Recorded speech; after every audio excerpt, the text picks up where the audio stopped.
Welcome. Thank you for staying with us this far. We continue with Good Morning Kenya, and just from what you have been watching, just giving you a brief background of some of the leaders that are in the political space that we are currently in, especially so as we gear up for the general election. Now, away from that, we now want to move on to our segment, Women at the Forefront, all about women, all about breaking that glass ceiling and changing the narrative around the position of women here in Kenya and just shaping the different spaces that they always find themselves in.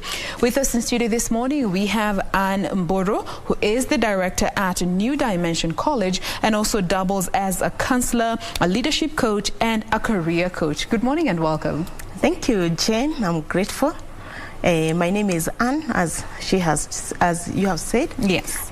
I'm Anne Mburu. I'm a career coach, a counselor, a founder, and the CEO of the New Dimension College, which was established since 2014. It is based in Nairobi, along Moi Avenue.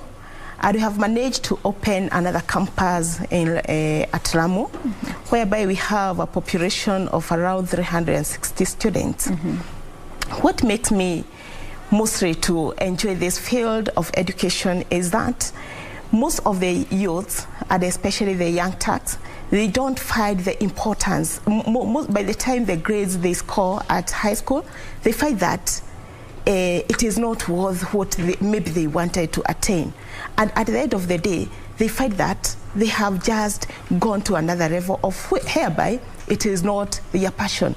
So I decided to open this campus, the New Dimension College, so that we can have a walk, we can walk together, we can have a journey with the students and especially youth, until they reach the level they want in the education life of it. All right. And just looking at the fact that you're quite passionate about this education space, what was it that initially got you into this space where you want to change the narrative around how the young people especially look at education and it not being something that I have to go through, but appreciating the value that they get as they go through the education?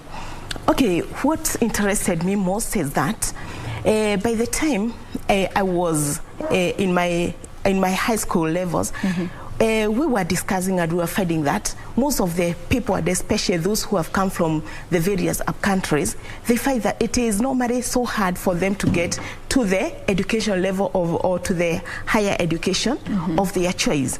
So they find that by the time they get their grades, and especially the low grades, they find that it is the end of them.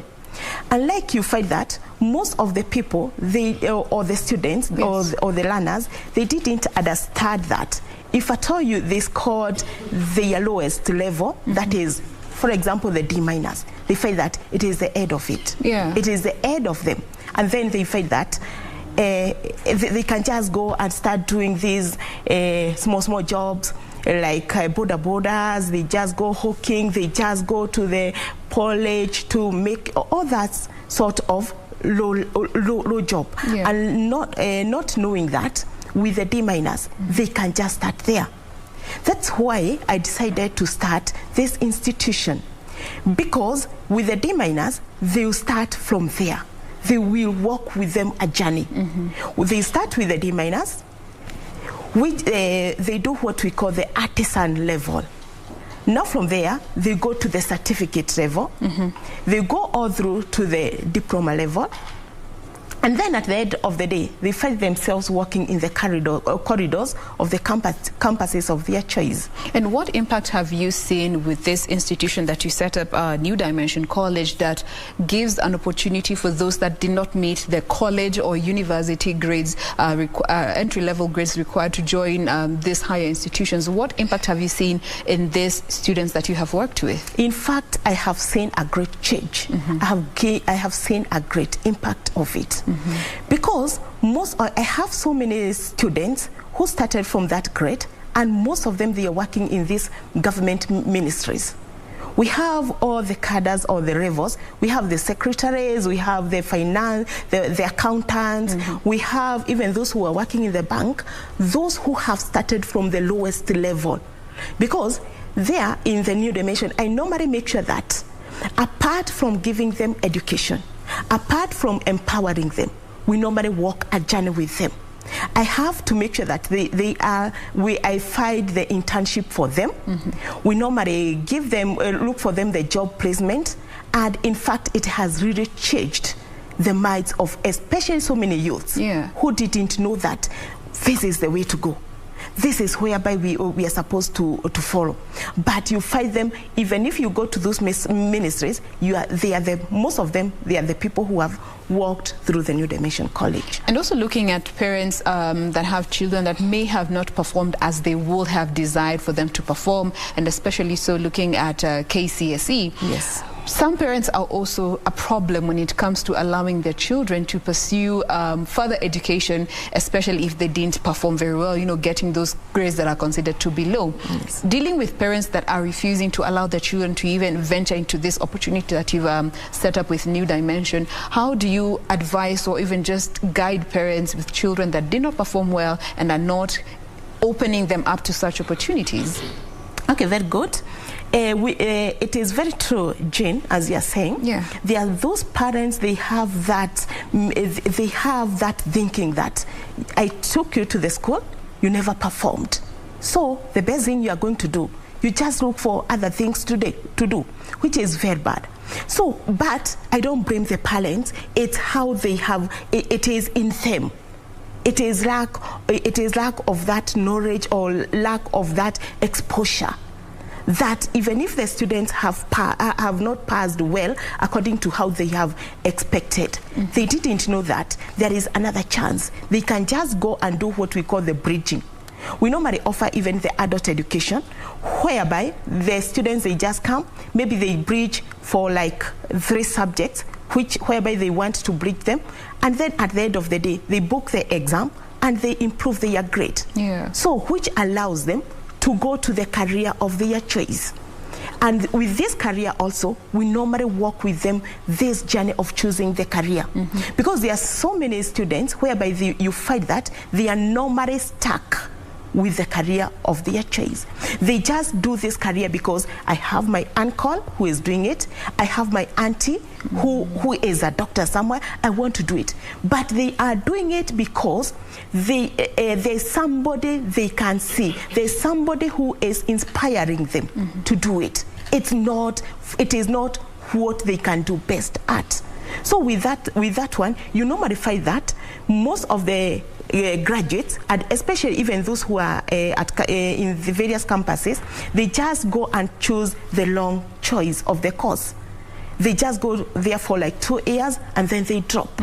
Whereby you find that it's so much expensive and it costs the parents a lot. Yeah. So the parents end up giving up. And then at the end of the day, the students, most of them, they drop out. So in New Dimension, or me as Mburu, the career coach, before you join in my institution or before you join the New Dimension College, we normally sit down. We just walk the journey with you. First of all, I have to understand, who are you as Jane? Who are you? What inspires you? What gives you the greater length for you to do that career? And with that one, now from there, after working with you the journey, we just come up, and I told you, and I normally advise them, no, you are not going to do this course. This is the course which suits you best. Do you do this with all the students that get to enroll at New Dimension? Yes, we normally have the career guidance day, whereby we normally do it in each and every intake. We normally have 3 intakes. That is, we have January, we have May, and we have September. So before those intakes, we normally have an open day, whereby we have to take them through each and every one. There are so many students who normally come there with, already they have selected their course. Yes, but they don't know the reason as to why. There are some whereby you find that there are those who normally say that I want to be, I'm doing this, I want to do the hospitality line. But you see that the attitude of that person, it cannot fit in that line. Yes. So we have to tell this person, you are not going to do this. And then we choose the career which exactly suits that person. And also another thing, by the time you are choosing the career, we not only put in our minds that you are going to be employed. We also mentor them, create them to be some people who can start their own job at the end of the day, because you know the market is flooded. Nowadays we have to train them on what best can you do. Apart from you are getting to this line for you to be employed, what else? What is this career going to be productive to you as a person? Now we're going to be getting into that in just a bit, all about career coaching, given it is something that has sort of taken root in the recent times, where people are becoming more and more conscious about the career paths that they're choosing, because we're living in a time where people go through a whole 3-4 year course and end up doing something completely different from what they study. And it's the whole phenomenon of career mismatching. But before we get to that, you could just let us know if you are available on the social media platforms, so that our viewers can also interact with you and share any questions if they have. Yes, we have the Facebook page, the New Dimension College. Have my personal account and Mburu on Facebook, and then we can find us on our website page, the www.co.ke at the New Dimension College, and also you can find us on our telephone numbers. All right, so you can be able to check them out on social media and shoot any questions that you may be having to them, and you can also reach out to us using the hashtag Good Morning Kenya on Twitter. Our official station handle ever remains to be at KBC Channel 1 across all the social media platforms. We are streaming live on Facebook, on YouTube, as well as Facebook, YouTube, and our website, that is www.kbc.co.ke/KBC-live. We welcome your questions, any comments, or if you are just seeking clarification, we welcome you to share your thoughts. We will be addressing them as and when they come in. But before we get to continue, let us catch a very, very quick breather. We will be back to pick up with this conversation at that particular point of career mismatching. Do stay with us.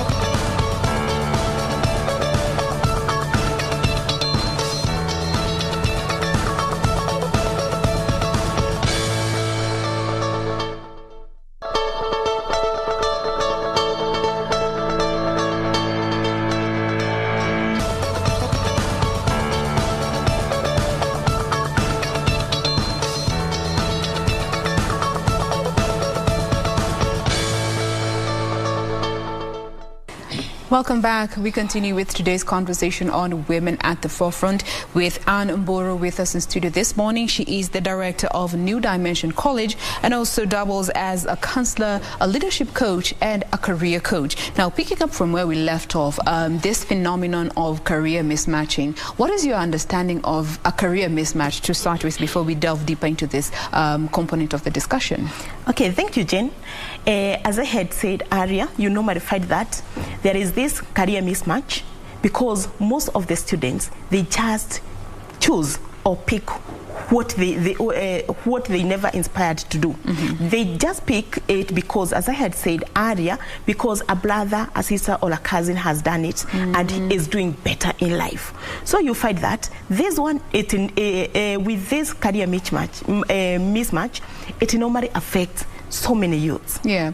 Now, so at what point do you think we need to start talking to the youth that are especially just about to finish their high school studies and join the institutions of higher learning? At what point should we start having conversations around career paths and professions with them? In fact, we are supposed, by the time they are in the second years, that is when we are supposed to speak or to talk to them about the career in great length, so that by the time they are choosing their courses and their careers, they can just understand themselves. As I had said there earlier on, first of all, before you choose a career, you have to understand, to know who is Anne, who is Jane. Is she compassionate about whatever he or she is intending to do? And that's by the time we normally do the interviews, we normally interview the people in various posts. We normally ask them, what is your hobbies? What are their hobbies? Because maybe you have chosen a career, and you have chosen a career which involves a lot of traveling, and that is not your hobby. Your hobby is just to stay indoors. You are very reserved. You don't like traveling at all. So we have first of all to have to understand and to know who are you before by the time we are guiding you on your career to which you are going to choose.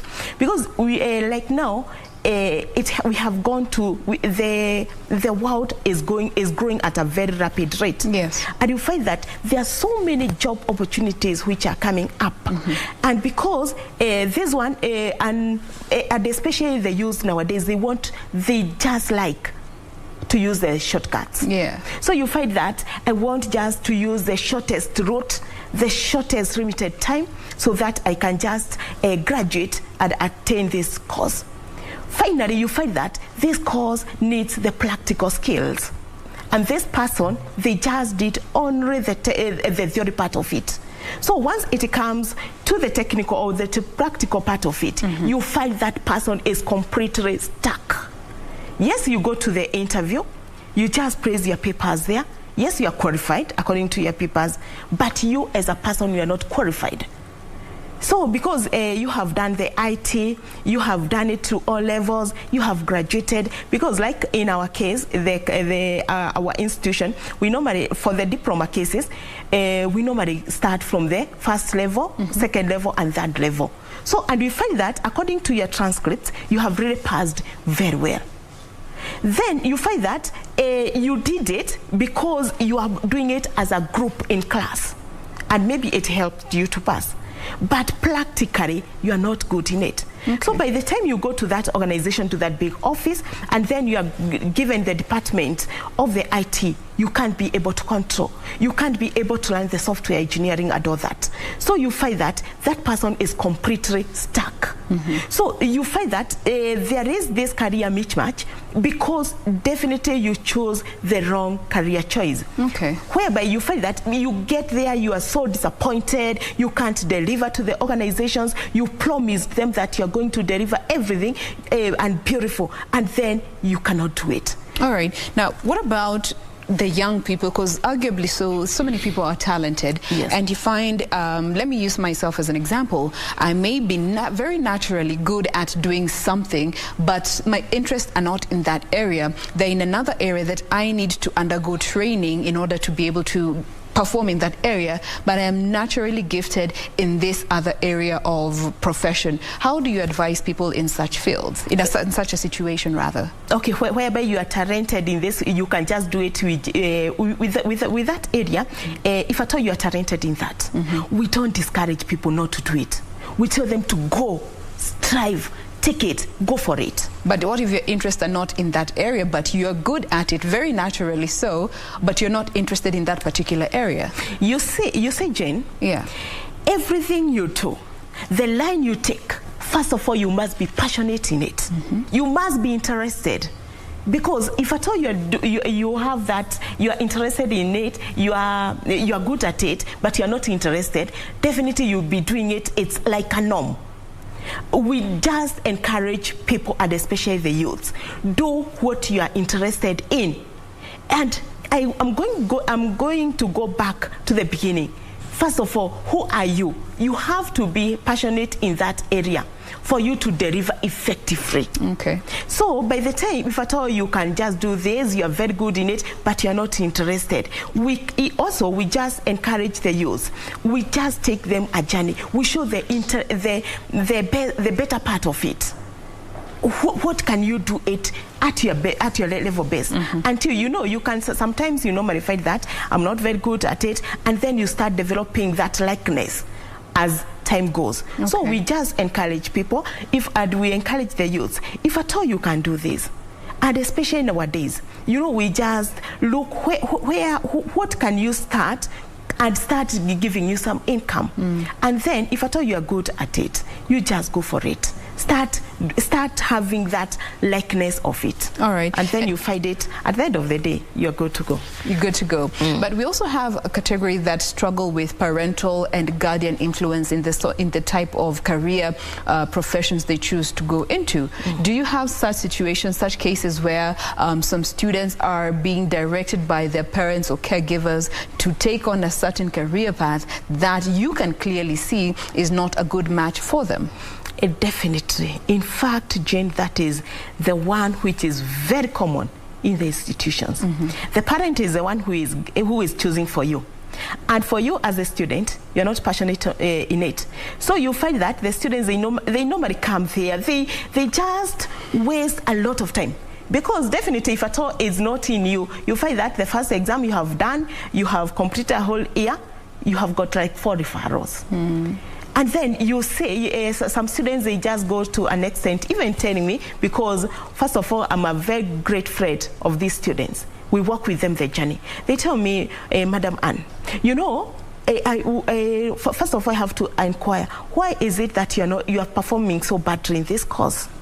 Then they say that, you know, first of all, me, I'm not passionate in it. I don't have an interest in it.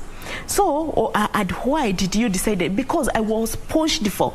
So I'm doing it for the sake of the parent. After I finish, I'll take the certificate to the parent, and then I'll start my course. So you find that the student normally get wasted. So what even I can advise the parents, don't force your kids to do what they are not good at. Talk with them, discuss, inquire, have a mentor. At least let that student have a mentor who can even guide and direct the student on what to do.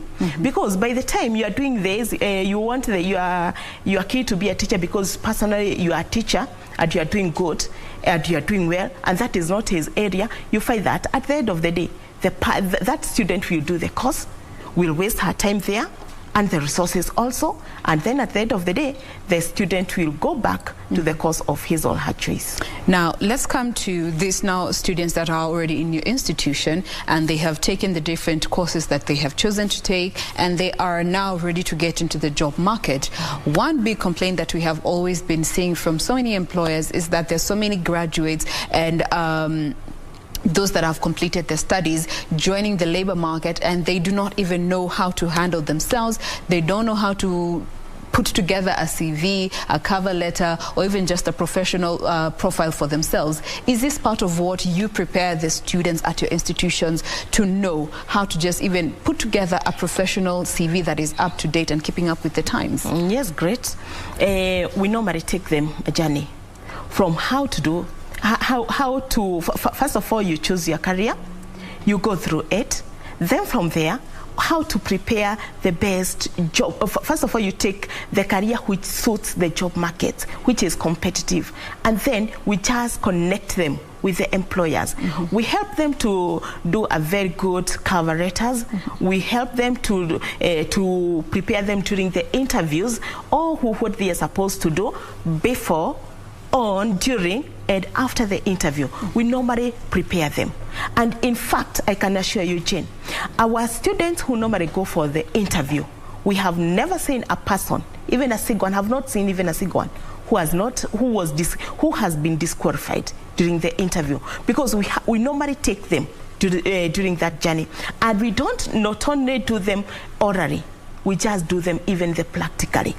And then we show them how to do a very good resume, so that whereby the resume they are doing, the ones they are writing, is not so much, it's not having so much black. You know, by the time a certain job opportunity has come up or arise and it has been advertised, you find as the HR managers and others who are the panelists who are doing these people the interview, they have a lot. There are thousands and thousands of these resumes.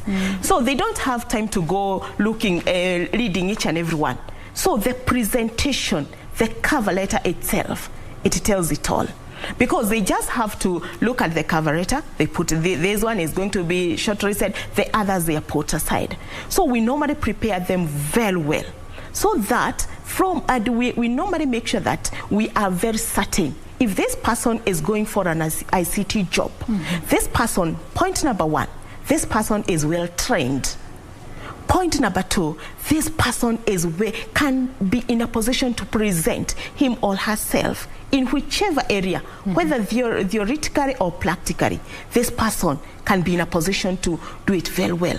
Now from there, what do you have? Your package, your letters, your certificates. How are they? Are they good? Yes, they are good. We make sure that we have totally prepared you. From there, we have the resume. How is it? Is it selling itself? Because you don't have to talk so much about yourself in your resume, and what I want for you to do into my organization.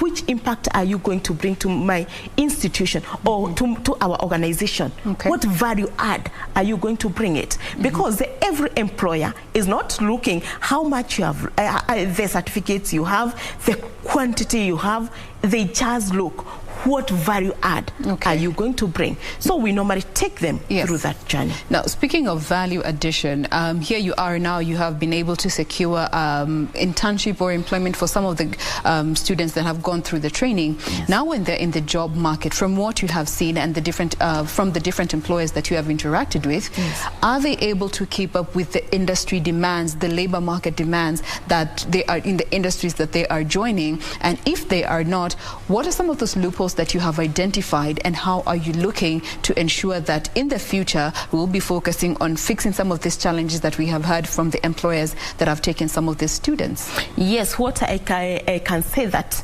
if at all the student is not well prepared, we normally have those loopholes, as I have said that earlier on, that there are those who have done it theoretically but not practical wise. They are not, because even personally I have seen it with the employers which I had employed. And it's a big challenge for entry level, anyone in the entry levels positions. Yes. So you find that this person, according to what you can see, that you see that this person is well qualified according to their resumes and all that.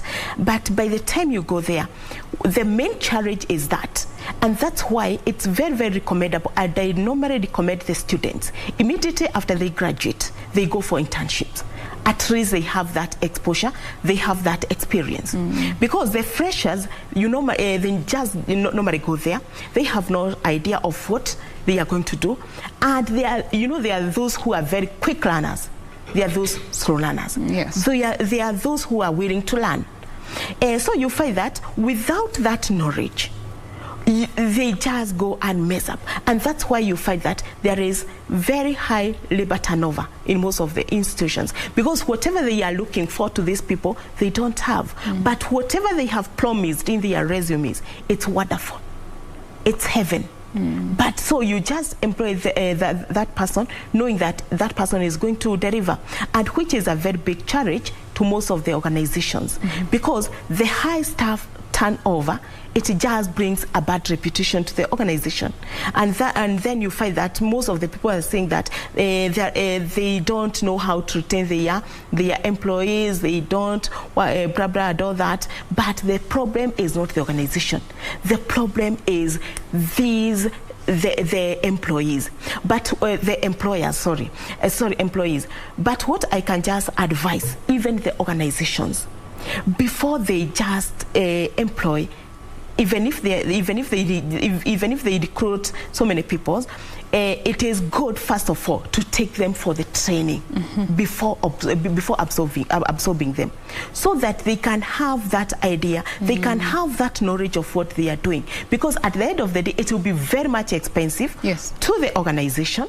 They have recruited, they have done a lot, and then at the end of the day, the people or the employees who are going to be there, they are doing very shoddy job. Now, this also brings me back to now, your side as the educator, and just speaking to the larger group of those that are offering these courses. When it comes to equipping these young people with these soft skills that are very personal, from the way they communicate to how they groom themselves to handling work pressure, knowing boundaries and respecting boundaries, integrity, and the likes, is it something that you feel every institution should also include in the training process, to equip these young people with some of these soft skills that are not as pronounced in the training but are necessary in the labor market? Yes, very good. It is normally, and also we normally just train them about the soft skills. Without these soft skills, they are key. They are very, very key in every person. And that one is what determines the person, who is this person. Because if at all you are there, you're very poor in time management, you're very poor in communication, you're very poor, you are very poor in relating with others. So you find that even if you just go out, you cannot be in a position to change. If at all you are the one who is always right in your chores, it will never change. It is in you. So we normally train them, yes. we normally talk to them, we normally work with them and try to train them, whereby most organizations, they just overlook this, the soft skills. Because the person will, because by the time people are hustling or looking for a job, if at all you just find one, you find that place for like 1 month, the person will be very punctual. But it is not within that person. It's not in him. He's doing that because already he has gotten a new job. But the real sense, the real person will come out after that 1 month. You find that the person is always right, coming that minutes, after 1 hour, leaving very early in the morning, just doing the technical appearance. Because what that person lacked from the word go is the soft skills, which is very key in molding or making somebody. Absolutely. It's one of the biggest challenges that most people face when they join the labor market, the employment industry. You are unable to cope with and keep up with the people skills that you need in order to keep that job aside from your professional qualifications. So it's definitely an area that needs to be focused on. Now, let's move on to the next aspect of what you do, and this is leadership coaching. From where you do, how you do it, and how, for the time you have been doing it, how would you define leadership coaching? Okay, you know, this is a very key and a broader thing about the leadership coaches. So you find that for somebody to be a leader, leaders, they are normally born, they are not made. And you find that with this key, leaders are the people, or if at all you want to have the leadership skills in you, these people, they have to see. They are visionary people. They are people who see what other people don't see. They are the people who act swiftly, unlike the other peoples. These are peoples who are motivators. So without that motivation, without motivation aspect in you, you cannot just bring up the leadership key in you. You see, you cannot force things. You cannot force to read, but it just comes automatically. And that's why you normally see something is amiss, something is missing in this gap, and you want to fill the gap. A leader will always see that. There are some times whereby you can fight maybe your team, your colleagues, your whatever, you have met in an unspecified place. It was not planned, but you find yourself already there. So a leader will just come, or somebody who has this leadership will just come and pick up from there. Maybe you are there, you don't know, you are maybe hanging out, but he has just come as a team. So you find that the person is already seeing what others are not foreseeing. And with this key, the key thing about the leadership and all that, it's something which comes from somebody. It is in you. And you cannot pretend and start having or acting. It's not like acting. You must be having it. Then with this one, and that's why by the time I was setting up the New Dimension College, I decided, I saw that there is a big team. There is this big team of the students. Before I started the New Dimension College, I was employed. And I saw that there is so many things, apart from being employed, there are so many things these students are lacking. They are lacking that person, a friend to work with. They are lacking somebody to reason to. You know, a reader must reason to somebody. There is a conversation. You cannot force things. You just have to work with somebody. So I decided, I saw that there is a lot of gap. Because apart from training these students, we just train them and then they just go. They don't have, no one is following up. But I saw that there is need for apart from these people being trained, it is good to follow up after their career path, after their higher education. Where do these people go? Because yes, they are being trained, but where do they go? So you have to follow them, reason, motivate, and look for them so that they can see that whatever they were doing, it was not a waste of time. So that one, it just comes from you. Okay. So with the leadership coach, and then I just started making them, mentoring them, that apart from they are learning to be employed, they can be leaders too. They can be leaders too. Yes. They can start something else. They can start their own entrepreneurs and all that. Then from there, they definitely reach somebody. Now, this leadership training, do you just offer it to the students that you interact with at New Dimension, or you also offer it to organizations that, of course, they're leaders in different capacities in all organizations? Do you also offer it to organizations that are already in the job market? Yes, very good. And in fact, there's leadership skills I normally not only to the students. In fact, the major people or the group of people those are the big the organizations, and we normally work aloud all over the country. We normally have various branches, and then we normally go to various organizations. Okay. Like in Lam County, we are great. We normally give these leadership tips to the community there at Lam County at large. There are other private organizations whereby we do them. We do the leadership skills and training to them. The students themselves, yes, or as well as those people who are in the working jobs opportunities and in the government ministries, because most of our students, they are the employees from the government. We normally go to them, we train them, we work with them this journey, and then at the end of the day, we normally go even to their seminars. Like there is another organization of the secretaries or the public secretaries, the civil servants of the government, whereby they have that organization called KENASA. I normally go and talk to them. We normally discuss with them. I normally show them about the leadership skills and all that. Okay. And also the parastatals body. All right. Yes. Now, as we close this conversation, there's your camera. Looking at the students who have finished their high school and they are struggling with the concept of having failed and not getting entry into any institutions of higher learning. What is your message to them? There's your camera. Go for it.